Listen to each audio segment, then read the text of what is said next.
Are you one of those men जो कुछ ऐसे टेक्स्ट करता है? Hello. Hi. So, what's up? Nothing much. I just saw your Instagram. You're looking gorgeous in the new pictures.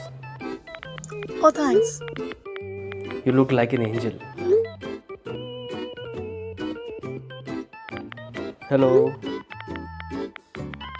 Why aren't you replying? और फिर आप सोचते हो, why don't girls reply to me? And I was exactly like this.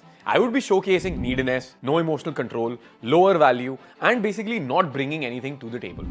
Until मैंने realize करा that if I kept doing this, why would anybody want to be with me? Because I need to be someone जो higher value showcase कर रहा है and somebody that has a clear strategy that works. और इसी point से start हुई मेरी journey to figure out how girls want you to text. I grew up in an all boys school and मेरा कभी लड़कियों से इंटरेक्शन हुआ नहीं था. एंड जब मैं फाइनली कॉलेज गया 2010 में तो वहां पे बहुत सुंदर लड़कियां थी और मेरे उनसे बात करने का बहुत ज्यादा मन करता था. And any time I had asked my friends कि how do you talk to girls, what should I do, वो बोलते थे भाई बस लड़की का शुरू में नंबर ले ले, once you get her number everything is sorted, you can text her and then धीरे धीरे करके बातें स्टार्ट हो जाएंगी, बातें स्टार्ट होंगी तो you will become a part of your life and then you are going to start dating. That is how you know people start dating. And मुझे लगा भाई ये स्ट्रैटेजी तो बहुत सही है, बात करेंगे वहां पे आदत हो जाएगी और इतना ज्यादा कनेक्शन रहेगा, कंफर्ट रहेगा and she will get used to me and things will be fucking amazing because she will be finally able to see that I am such a nice guy. और फिर मैं वही करने लग गया. मैं कॉलेज जाता था, किसी बहाने से किसी लड़की से बात हो जाए या किसी दोस्त ने मिला दिया या हम सेम सोशल सर्कल में हैं, कुछ भी हो जाए तो किसी बहाने से उसका फोन नंबर ले लेता था एंड देन घर जाके टेक्स्ट करता था, hey remember me, this is Kshitij, हम मिले थे दिन में, how is it going, classes कैसी चल रही हैं, ऑल ऑफ दिस. या फिर इवन वर्स थोड़े टाइम बाद to be in touch with them. उस टाइम पे संता बनता के जोक्स होते थे, मैं वो निकाल के 8-10 लड़कियों को सेम ही जोक्स भेज देता था क्योंकि उस टाइम तक मैंने इतने सारे लड़कियों के नंबर ले लिए थे. एंड थोड़े टाइम बाद वो लड़कियां एक दूसरे की दोस्त तो बन ही गई एंड बात धीरे धीरे फैलने लग गई कि देयर इज दिस गाय जो हमें सेम जोक बार बार फॉरवर्ड करता है and I got labelled as the creep and the weird guy जो सारी लड़कियों से चेप होता है. Eventually, I realized that the way I was texting them was very needy, wasn't bringing any value. वो कोई ना fun था, ना joke था, कुछ भी नहीं था. तो basically अगर वो उसको पढ़ेंगे, तो अगर कोई लड़की मेरी तरफ attracted भी है, it will just instantly turn her off. And this is one of the biggest mistakes that I see a lot of men making. They send things like where they're trying to be polite और इतना लंबा चौड़ा paragraph डाल के भेज देते हैं या अपनी पूरी पोएट्री राम कथा लिख के भेज देते हैं. Hi Priya, you remember me?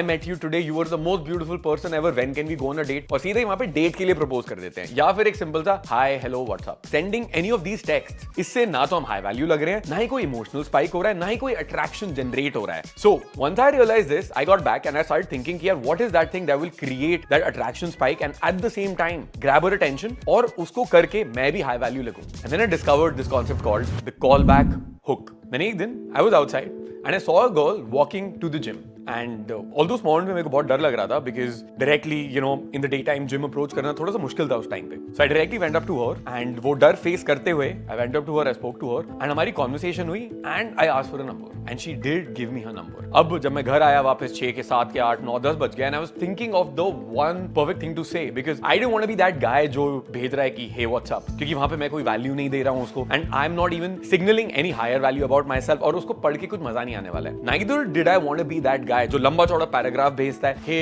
hi this is Kshitij, you are the most beautiful person ever, मेरी तो जिंदगी ही तुम्हारे कुर्बान कर दूंगा, will you go on a date with me, आज ही शादी कर लो. because उससे मैं लगूंगा लोअर वैल्यू और ना ही मुझे जोक्स भेजने थे, मीम्स भेजने थे क्योंकि वो A बहुत इंपर्सनल होता है एंड B कोई भी कर सकता है और सबको पता चलता है ये लड़का बस जोक ही भेज रहा है. तो मैंने सोचा यार अब कुछ समझ आ नहीं रहा है तो क्या करें. so I decided to send her actually a tease जो naturally उसकी सिचुएशन के लिए है. तो वो जिम जा रही थी तो मैंने रात को बड़ा सोच के रात के 12 बजे के आसपास मैंने उसको टेक्स्ट करा, hey you still at the gym, and then उसका कोई रिप्लाई नहीं आया. 12 के 1 बज गए, 1 का 2 बज गया, 3 बज गए एंड आई वाज लाइक यार फिर से टेक्स्ट करूं, बट देन भाई डबल टेक्स्ट भी नहीं करते. तो लगभग 3:45 बजे के आसपास मेरा फोन बजता है और उधर लिखा होता है हा know just saw your message. भाई साहब That was the craziest moment of my life. मतलब पहली बार कुछ इतना अच्छा जोक लगा लड़की को और मैंने ज्यादा इन्वेस्ट भी नहीं करा. मैंने एकदम लेजी होके सिंपल सी चीज भेजी and I kept my cool and सामने से उसका रिस्पॉन्स बहुत ही अमेजिंग आया. And this is what I call the call back hook.